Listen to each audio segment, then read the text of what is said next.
Well,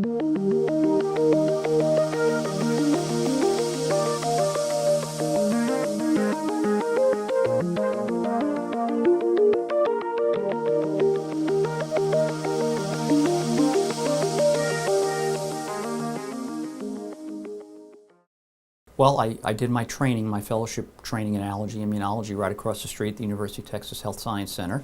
And I knew I was purchasing a practice right here across the street. And so we began to do clinical research during my fellowship. We were one of the first centers to actually do that in the early 80s. And I really enjoyed it and spoke to some of the pharmaceutical sponsors we were working with and said, hey, I'll be right across the street and I'll have a decent sized practice. How about if you ever need another site in San Antonio, give me a call. And 6 weeks after I started, I had my first ragweed study.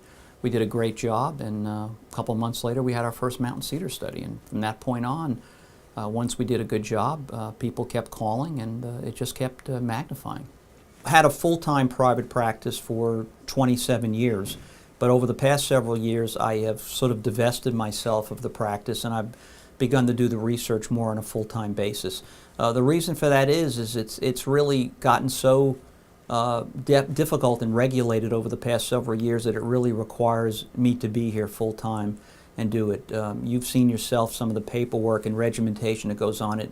It's not something you can do part time anymore, and so I decided after all those years in practice that this was a good opportunity for me to cut back a little bit but still do something that I really enjoyed.